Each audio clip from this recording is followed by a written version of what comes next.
हम सब के दिलों के अंदर सांप हैं, डार्कनेस है, और हम जितना इग्नोर करेंगे, इन सांपों को एक्नॉलेज करना छोड़ देंगे, ये बड़े होते जाएंगे और इवेंचुअली दुनिया के अंदर जहर फैलाएंगे। इसी आइडिया के ऊपर एक डीप डाइव लेती है जोसेफ कॉनराड की novella the heart of darkness, and इसी के ऊपर हम एक डीप डाइव लेने वाले हैं, डिफरेंट थीम्स, डिफरेंट पर्सपेक्टिव्स के साथ एनालिसिस करने वाले हैं इस नोवेला का। But before starting with the video, दो बातें कहना चाहूँगा। पहली बात, मेरी book the portrait of eternal passion launch हो चुकी है, जो कहानी है एक साधारण लड़के की जो एक जिंदा दिल लड़की के प्रेम में पड़ के एक आर्टिस्टिक जर्नी पे निकल जाता है। This story deals with the themes of love, obsession, redeeming powers of love. So if you are interested in such stories, the link is down in the description, go give it a check. दूसरी बात, आज comment sections में जाओ और ऐसी एक story, एक novel बताओ दैट हैज़ ट्रॉमाटाइज्ड यू, या कहीं ना कहीं उसने तुम्हारे ऊपर एक डीप डार्क इम्पैक्ट छोड़ रखा है। And now beginning with the video, the very first theme in this book is imperialism, narrative of exploits. Now we have to understand कि हार्ट ऑफ डार्कनेस एक सेंट्रल थीम के ऊपर operate करती है, जहाँ पे ये लंदन से निकल के डार्कनेस के अंदर जा रहे हैं, जहाँ पे इम्पीरियलिस्ट कहीं ना कहीं कॉलोनाइज कर रहे हैं अफ्रीका को। And we have to understand this कि ये थीम सिर्फ इम्पीरियलिज्म के ऊपर ऑपरेट नहीं करती, बट कहीं ना कहीं कोई भी इंसान या कोई भी कम्युनिटी जब एक डोमिनेंट स्टेट ले लेती है तो कहीं ना कहीं वो अदर्स को एक्सप्लॉइट करने का पोटेंशियल रखती है। तुम जेंडर्स में देख लो, तुम कम्युनिटी बैलेंस में देख लो, कोई भी लोग जो डोमिनेंट होते हैं उनके पास पावर आ जाती है, and most of the people उस पावर को यूज़ करते हैं दूसरों को एक्सप्लॉइट करने के लिए। यहाँ हम कॉलोनाइजेशन की बात कर रहे हैं, कहीं ना कहीं इस स्टोरी के अंदर भी हम देख रहे हैं जो कॉलोनाइजर्स हैं वो अफ्रीका के अंदर जा रहे हैं इस थॉट प्रोसेस के साथ, इस एक्सक्यूज़ के साथ कि ये लोग सैवेज हैं, बारबेरिक हैं, इनको वाइट मैन बर्डन के साथ हमें इम्प्रूव करना है, यहाँ पे सिविलाइजेशन लानी है। और उस एक्सक्यूज़ के साथ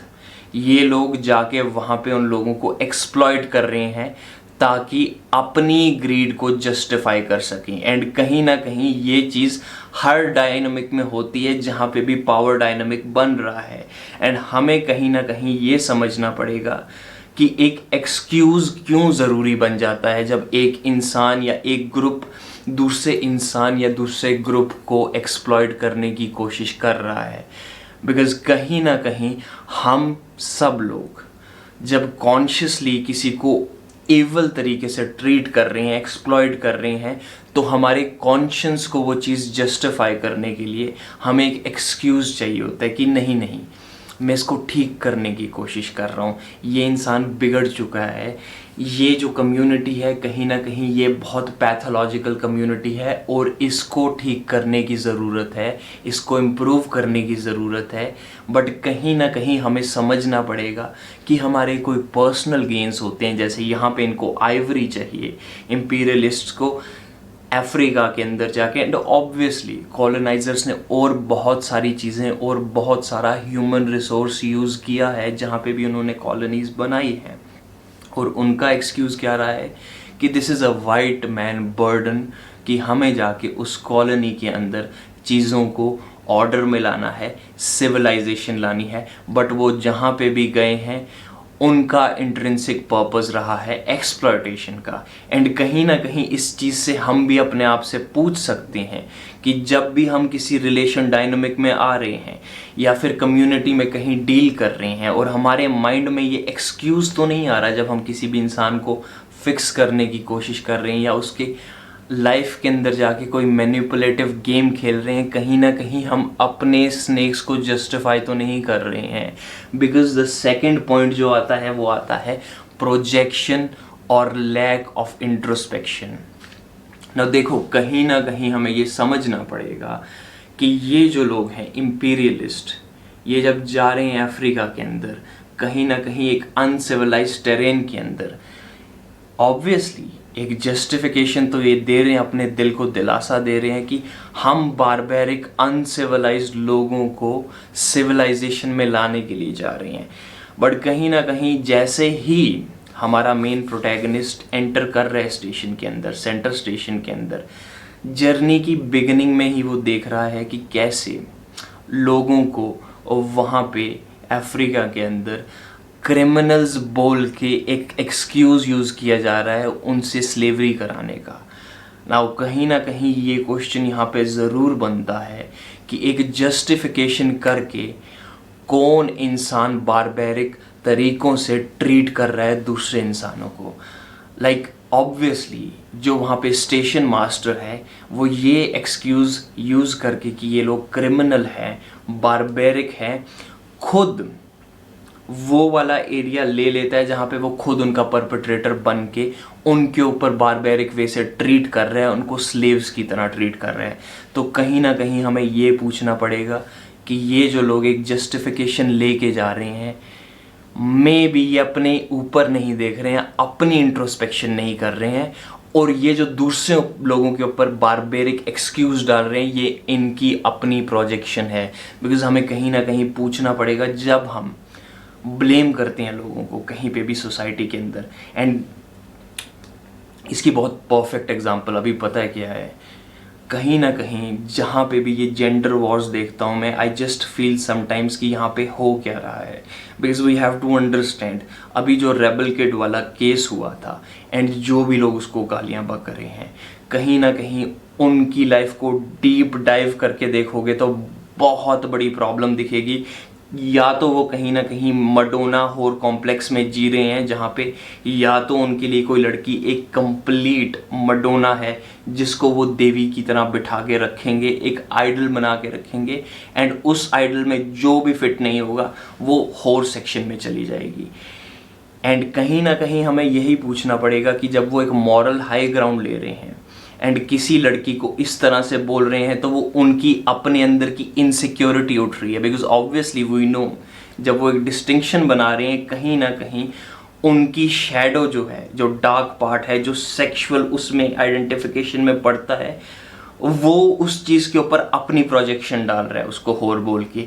एंड ये चीज़ तुम देखोगे हर जगह ऑपरेट होती है, अदर जेंडर के अंदर भी ऑपरेट होती है। Because the main they hate the most, and I have to say this,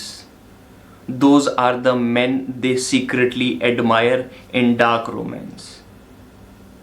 कहीं ना कहीं हमें ये चीज़ ज़रूर पूछनी पड़ेगी, एंड ये तुम सोसाइटी में भी हर तरह के पावर डायनामिक्स में देख सकते हो। जब हम किसी कम्युनिटी को गाली दे रहे हैं, प्रोजेक्शन डाल रहे हैं उसके ऊपर, तो वो प्रोजेक्शन हमारे अंदर कौन सा ऐसा सप्रेस्ड डिज़ायर है, सप्रेस्ड इमोशन है जहाँ से उठ रही है, हमें ये पूछना ज़रूरी है। एंड यहाँ पे भी ये डायनामिक जो चल रहा है कि ये जो इंसान बारबेरिक बोल रहा है दूसरे लोगों को, इसके खुद के एक्शंस कैसे हैं, ये सवाल पूछना ज़रूरी है। एंड हमें खुद भी पूछना पड़ेगा अपनी लाइफ के अंदर कि जब हम किसी इंसान को ब्लेम कर रहे हैं, उसके कैरेक्टर पे सवाल उठा रहे हैं, उसके एक्शंस को क्वेश्चन कर रहे हैं, डाइकोटमी ऑफ कंट्रोल से तो सिर्फ हम अपने आप को कंट्रोल कर सकते हैं, अपने एक्शंस के लिए अकाउंटेबल हैं, तो बाहर लोगों को क्यों ब्लेम कर रहे हैं। May be something within us जिससे हम बच रहे हैं, जिन सांपों को हम अनएक्नॉलेज कर रहे हैं, जिस शैडो को हम छोड़ रहे हैं, मे बी क्योंकि वो अनएक्नॉलेज है तो वो बाहर लोगों पे प्रोजेक्ट कर रहे हैं। And this is a very important question जो हमें पूछना पड़ेगा जब हम बाहर सांप देख रहे हैं, कहीं वो हमारे अपने सांपों की रिफ्लेक्शन तो नहीं है। एंड उसके साथ थर्ड पॉइंट आता है डिवाउरिंग डार्कनेस। अब हम पहले स्टेशन मास्टर को अगर देखते हैं, अभी वो इंसान कहीं ना कहीं फर्स्ट या इनिशियल स्टेजेस में है जहाँ पे वो प्रोजेक्शन कर रहा है अपने अंदर की डार्कनेस की, कि ये लोग क्रिमिनल है, इनको ऐसे ट्रीट करना चाहिए, इनको स्लेव्स बना के रखना चाहिए। But there comes a point जहाँ पे इंसान इतनी डार्कनेस में जाता है, जैसे कि हम देख रहे हैं रिवर के साथ बोट अंदर जा रही है एंड इट्स अ मेटाफर। जब वो डार्कनेस के अंदर जा रही है, एंड जब हम बिल्कुल सेंटर हार्ट ऑफ डार्कनेस के अंदर पहुंच जाते हैं, वहाँ पे एक जो कैरेक्टर है कर्ट्स, इट इज़ अ पर्सन जो कहीं ना कहीं अपने आप को कम्प्लीटली डार्कनेस में खो चुके हैं। एंड हमें ये समझना पड़ेगा, यहाँ डार्कनेस की ये बात नहीं कर रहे कि savages and all, no, it's a metaphor कहीं ना कहीं, बिकॉज अब हम मेटाफर्स में डील कर रहे हैं। एंड कर्ट्स जो एक इंसान है, वो इंसान है जो उस लेवल तक एक्सप्लॉयटेशन कर गया था, बिकॉज हमने स्टोरी में ये सुना हुआ है शुरू में कि उसके एक्शंस क्वेश्चनेबल हैं, इवन ये हिपोक्रेसी है। तुम अगर पीछे कॉलोनाइजर्स की देखोगे कि जैसे उनके अपने एक्शंस क्वेश्चनेबल तो हैं नहीं, बट कोई इंसान अगर उस चीज़ को एक्सट्रीम तक ले गया जो कर्ट्स ने की है, तो इवेंचुअली करके वो कम्प्लीटली अपनी शैडो के अंदर डिवॉर हो चुका है। जो कॉमन अंडरस्टैंडिंग के साथ अगर हम देखेंगे तो बैटमैन के अंदर ये बहुत कॉमन कोट है जो हर एक इंसान को पता है, either you die as a hero और live long enough to become a villain. And कहीं ना कहीं ये क्वेश्चन भी उठ सकता है कि भाई हम मर जाएं क्या हीरो बन के, but no, that is a metaphor कि एक स्नेक की तरह तुम्हें अपनी पुरानी स्किन शेड करनी पड़ती है टाइम के साथ, और देखना पड़ता है कि सही क्या है और कहाँ पे हमारे स्नेक्स उठ रहे हैं और उनको कैसे एक्नॉलेज करके इंटीग्रेट किया जाए, विच इज़ शैडो इंटीग्रेशन। क्योंकि हम उनको जितना इग्नोर करेंगे, one step at a time हम कर्ट्स के एरिया तक पहुंच जाएंगे जहां वो कम्प्लीटली डार्कनेस में खो चुका है। जिन लोगों को वो बारबैरिक कहता था, आज वो उन्हीं की तरह ट्राइबल एक्शंस में पार्टिसिपेट कर रहा है। एंड यही चीज़ होगी अगर एक इंसान अपनी शैडो को इग्नोर कर रहा है, प्रोजेक्शन कर रहा है, देयर कम्स अ पॉइंट जहाँ पे वो एग्जैक्टली एक परपिट्रेटर की तरह बिहेव करना शुरू कर देगा। बिकॉज विक्टिम डायनामिक जब हम प्ले करता हुआ देखते हैं, चाहे वो जेंडर वॉर्स के अंदर देख लो, चाहे वो पेरेंट चाइल्ड के अंदर देख लो, या कहीं पे भी देख लो, अगर एक विक्टिम ये एक्नॉलेजमेंट लेके नहीं चलता कि वो अपने परपिट्रेटर को ब्लेम कर रहा है, इवेंचुअली बड़ा होके या टाइम के प्रोग्रेशन के साथ वो इंसान अपने परपिट्रेटर की तरह ही बन जाएगा। एंड कहीं ना कहीं ये चीज़ मैंने अपनी पर्सनल लाइफ में भी देखी है, एंड ये जो बुक का प्रोलॉग भी मैंने लिखा है इसी चीज़ के ऊपर लिखा है, because I love this subject of shadow. Because story की शुरू में ही मैंने अपने मेन प्रोटैगनिस्ट को एपिलॉग में इवेंचुअली टर्निंग पॉइंट पे डाला है, जहाँ पे वो एक लड़की का रेप करने जा रहा है, it's almost on the verge. And जब वो लड़की उसको एक बार फीमेल प्रोटैगनिस्ट की याद दिलाती है, then he realises how much dark he has gone to a point. And somewhere कहीं ना कहीं हम सबको भी इस चीज़ की रियलाइजेशन होना शुरू होती है at certain point of time that we have let those snakes grow to a point जहाँ पे अब हम दूसरों के परपेट्रेटर बन चुके हैं। एंड समवेयर अगर तुम इस चीज़ को किसी भी एंगल में एक्नॉलेज कर रहे हो कि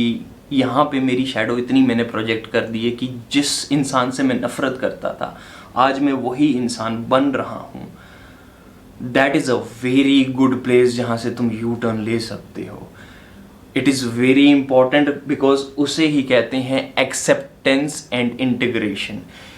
एंड अगर तुम इस बुक के अंदर कंप्लीटली देखोगे तो हमारा जो मेन कैरेक्टर है Mr Marlow, if not any one, तो कहीं ना कहीं वही एक इंसान है जो रिडीमिंग कैरेक्टर की तरह निकल सकता है। बिकॉज लुक, जब वो एंटर कर रहा है सिविलाइज टेरिटरी से सो कॉल्ड डार्कनेस की तरफ जा रहे हैं,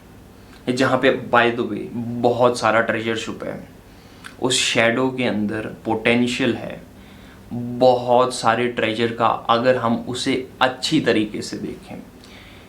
एंड वो एक ऑब्जर्वर की तरह जा रहा है, एंड जब वो देख रहा है ऑब्वियसली कि स्टेशन मास्टर कैसे ट्रीट कर रहा है, या फिर कर्ट्स तक पहुंचते पहुंचते उन चीज़ों को ऑब्जर्व कर रहा है, एटलीस्ट वो अपने अकाउंट्स में ऑब्जेक्टिवली उन चीज़ों को लिख रहे हैं। एंड समवेयर आई फील कि हमें अपनी लाइफ में मेटाकॉग्निशन लाना ज़रूरी है, जहाँ पे हम अपने हर एक एक्शन को क्वेश्चन करें कि हम ऐसा क्यों कर रहे हैं,